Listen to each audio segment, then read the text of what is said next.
نحمده ونصلي ونسلم على رسوله الكريم اما بعد فاعوذ بالله من الشيطان الرجيم بسم الله الرحمن الرحيم يا ايها الذين آمنوا اتقوا الله وكونوا مع الصادقين صدق الله مولانا العظيم رب اشرح لي صدري ويسر لي امري واحلل عقدة من لساني يفقهوا قولي مولاي صل وسلم دائما ابدا على حبيبك خير الخلق كلهم محمد سيد الكونين والثقلين والفريقين من عرب ومن عجم هو الحبيب الذي ترجى شفاعته لكل هول من الأهوال مقتحم ثم الرضا عن أبي بكر وعن عمر وعن علي وعن عثمان ذي الكرم وكلهم من رسول الله ملتمس غرفا من البحر أو رشفا من الديم۔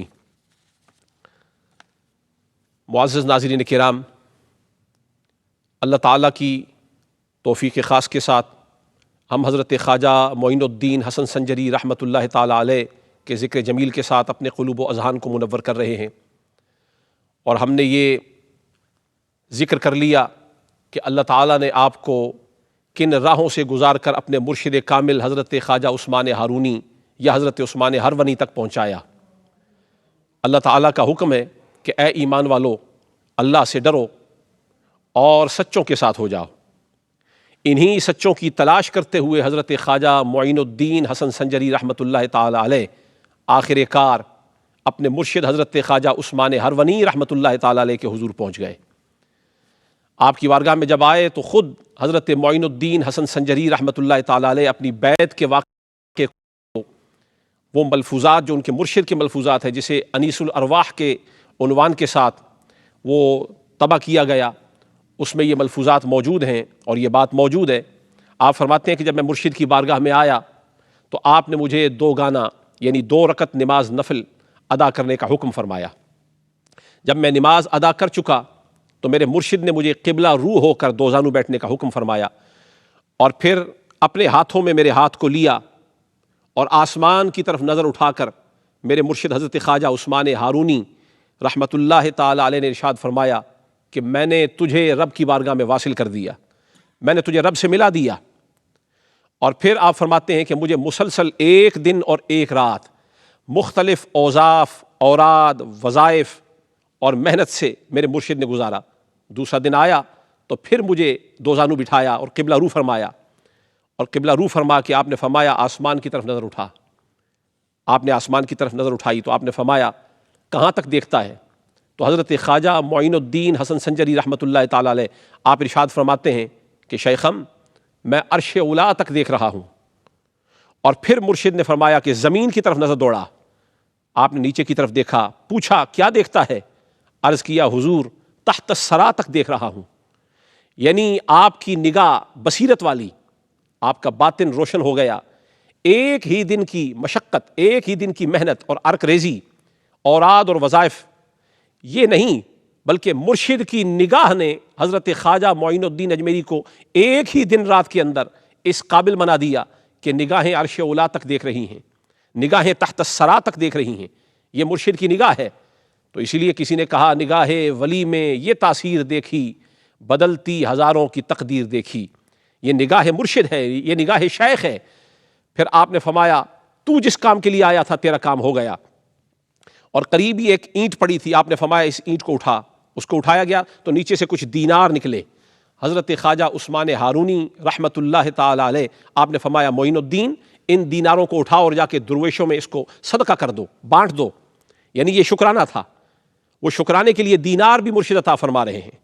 تو اس طریقے سے حضرت خواجہ عثمان ہارونی کے ہاتھ پر حضرت معین الدین حسن سنجری رحمۃ اللہ تعالی علیہ آپ نے بیعت فرمائی۔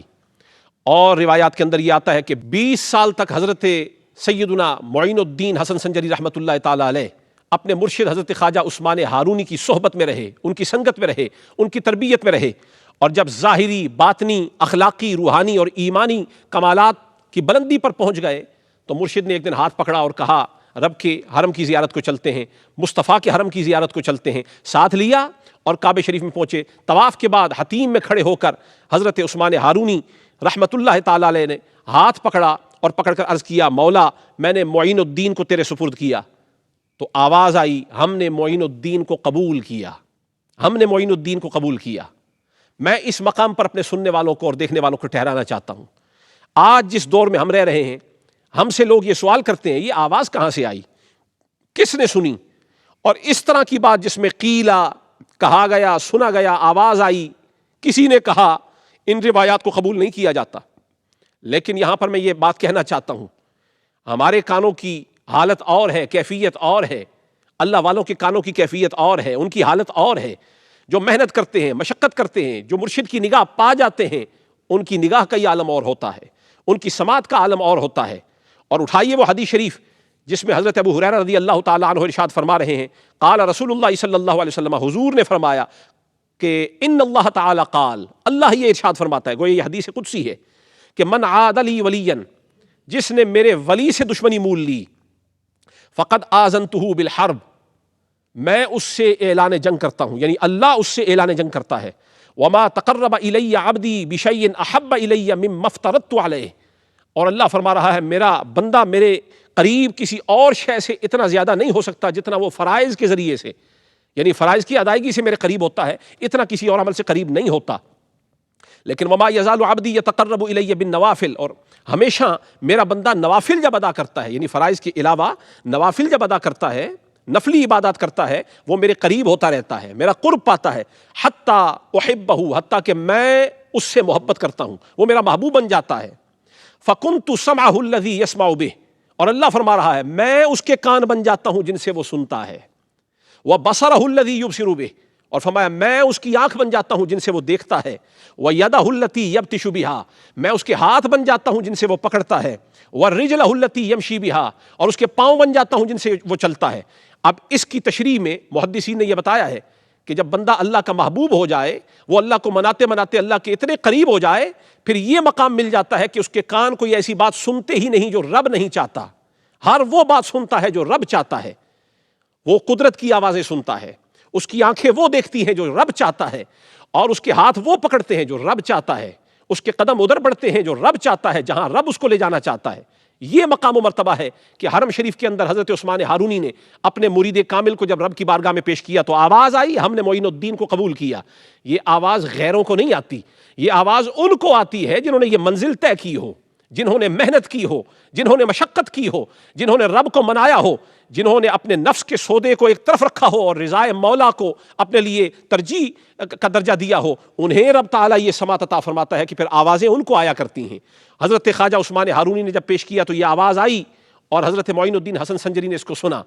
ہر زمانے کے اعتقادی ابو جہل اگر اس کا انکار بھی کرتے ہیں تو ہم یہ کہنا چاہتے ہیں آواز بھی مولا دیتا ہے اور سنواتا بھی مولا ہے، اور یہ آواز آتی ہے کہ نظارہ بھی ہم دیتے ہیں، تاب نظارہ بھی ہم دیتے ہیں، اور تم میرے کان اور آنکھ کی بات کرتے ہو، کوئی قابل ہو تو شانے بھی نہیں دیتے ہیں، ڈھونڈنے والوں کو دنیا بھی نہیں دیتے ہیں۔ آصف بن برخیہ قرآن کریم کو اٹھا کے دیکھیے، حضرت سلیمان علیہ السلام کی مجلس کے ایک ولی ہیں، 1500 میل سے ایک تخت اٹھا کے لے آتے ہیں۔ یوں تو سائنس نہیں مانتی، عقل نہیں مانتی، لیکن کرامت، معجزہ اور قدرت کہتے ہی اس کو ہے جہاں عقل عاجز آ جائے وہاں سے ولی کا مقام شروع ہوتا ہے۔ تو یہ آوازیں فقط اولیاء کو آیا کرتی ہیں۔ الغرض حضرت عثمان ہارونی نے اپنے مرید کامل کو رب کی بارگاہ میں پیش کیا تو قبولیت کی آواز آئی، اللہ نے قبول فرما لیا، اور پھر یہاں سے حاضری کے بعد مرشد بھی اور مرید بھی دونوں حضور کی بارگاہ میں حاضر ہوئے، مدینہ شریف میں آئے، اور وہاں پہنچ کر حضرت سیدنا معین الدین والملہ سلطان الہند، شیخ الاسلام، ولیوں کے تاجدار، چشتیوں کے شہنشاہ حضرت معین الدین حسن سنجری نے حضور کی بارگاہ میں بصد نیاز سلام پیش کیا، السلام علیک یا رسول اللہ۔ تو حضور کے روزے سے یہ آواز آئی، وعلیک السلام یا قطب المشائخ البر والبحر، اے بحر اور بر کے جملہ مشائخ کے قطب، تجھ پر بھی سلام ہو۔ یہ قطبیت کی سند پر رسول اللہ کی مہر لگ رہی ہے کہ جسے حضرت عثمان ہارونی نے مقام قطبیت پر فائز کیا، اسے رسول اللہ صلی اللہ علیہ وسلم اپنی تائید عطا فرما رہے ہیں، حضور تصدیق فرما رہے ہیں۔ یہ پہلی دفعہ کا واقعہ ہے جب کہ حضرت عثمان ہارونی کے ساتھ، اپنے مرشد کے ساتھ، حضرت معین الدین اجمیری آپ حضور کے روزے پر تشریف لے گئے تو یہ آواز آئی۔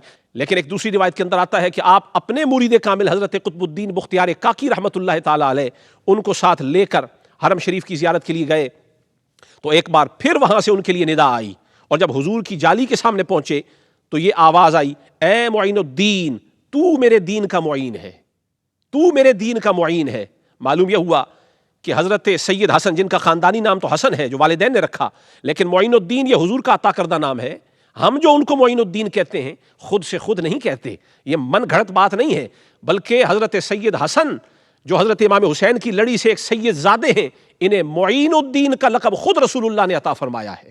اور جسے رسول اللہ معین الدین فرمائے وہ دین کا معین ہوگا، اور اس سے اعانت دین کا کام وہ لیا جائے گا جس طرح سے یہ بیان میں آتا ہے کہ ایک ہی نگاہ میں 90 لاکھ کے قریب لوگوں کو کلمہ پڑھا دیا۔ یہ فیضان محمد مصطفیٰ ہے، یہ فیضان مصطفی کا پرتو ہے کہ حضور نے جسے معین دین کا فرمایا ہے وہی ایک نگاہ میں لاکھوں کو کلمہ پڑھا سکتا ہے، یہ کسی غیر کا کام ہو نہیں سکتا۔ دوسری آواز یہ آئی، آپ نے فرمایا ہم نے ہندوستان کی ولایت تجھے عطا فرما دی ہے، یعنی سلطان الہند فرما دیا، ہندوستان میں متصرف فرما دیا، با اختیار فرما دیا ہے۔ معلوم یہ ہوا کہ آپ نائب الرسول ہیں، آپ کی ہند میں ذمہ داری رسول اللہ نے لگائی۔ یہاں ضمناً میں ایک روایت پیش کرنا چاہتا ہوں جو مستدرک امام حاکم کے اندر ہے۔ مولا کائنات مولا علی کرم اللہ وجہ الکریم، آپ نے ایک مرتبہ یہ فرمایا، اور اس کے راوی حضرت ابن عباس ہیں، وہ یہ فرماتے ہیں کہ مولا علی نے ایک دفعہ ہند کی طرف دیکھا اور فرمایا اطیب ریح فی الارض الہند، فرمایا اس روئے زمین پر سب سے خوشبودار یعنی زیادہ خوشبو والی آب و ہوا جو ہے وہ ہند کی آب و ہوا ہے، وہ سرزمین ہند کی آب و ہوا ہے۔ یہ مولا علی نے جو فرمایا تو امام حاکم نے اس کو نقل کیا۔ میں یہاں ضمناً یہ کہنا چاہتا ہوں، یہ کسی سلطنت راجہ کی بات نہیں ہو رہی تھی، یہ ولایت خواجہ کی بات ہو رہی تھی، اس لیے کہ مولا علی خود ولیوں کے تاجدار ہیں۔ وہ جس خوشبو کو محسوس فرما رہے تھے وہ خوشبو معین الدین کی خوشبو تھی۔ تو یہ حضور پاک صلی اللہ علیہ وسلم نے خود ذمہ داری لگائی، آپ نائب الرسول فی الہند ہیں، آپ سلطان الہند ہیں۔ اور پھر حرمین شریفین کی جب حاضری کا شرف مل گیا، آپ وہاں سے نکلے اور پھر بغداد شریف تشریف لے گئے۔ اور یہ بھی روایات کے اندر آتا ہے کہ حضرت معین الدین اجمیری جس وقت خراسان کی پہاڑیوں میں مصروف ریاضت تھے، بغداد کے منبر سے حضرت غوث پاک نے یہ اعلان فرمایا، قدمی ہذہ علی رقبۃ کل ولی اللہ، میرا یہ قدم روئے زمین کے ہر ولی کی گردن پر ہے۔ تو معین الدین اجمیری پکار اٹھے، آپ نے فرمایا بل علی رأسی و عینی، باقی ولیوں کی گردن پر ہوگا پر معین الدین کے سر پر بھی ہے اور معین الدین کی آنکھوں پر بھی ہے۔ یہ بھی تو ایک ملاقات ہے۔ اور پھر حضرت معین الدین اجمیری بغداد شریف میں حضور کی بارگاہ میں، غوث پاک کی بارگاہ میں زیارت کر کے اور شرف ملاقات کرنے کے بعد آپ پھر دوبارہ زیارات کے لیے نکلے، اور حتیٰ کہ آپ لاہور میں تشریف لائے۔ حضرت سیدنا علی بن عثمان حجویری داتا گنج بخش رحمۃ اللہ تعالیٰ علیہ کے روزے کی زیارت کا شرف ملا، اور پھر آپ کے مقام کو سمجھتے ہوئے حضرت معین الدین اجمیری نے یہاں پر چلا کاٹا، اور پھر یہیں پر آپ نے یہ فرمایا، گنج بخش فیض عالم مظہر نور خدا، ناقصاں را پیر کامل کاملاں راہ رہنما۔ اللہ تعالیٰ ان اولیاء کے فیوزات و برکات سے ہم سب کو مستفیض فرمائے اور اسی ایمان پر ہم سب کا خاتمہ فرمائے۔ وما توفیقی الا باللہ، علیہ توکلت و الیہ انیب۔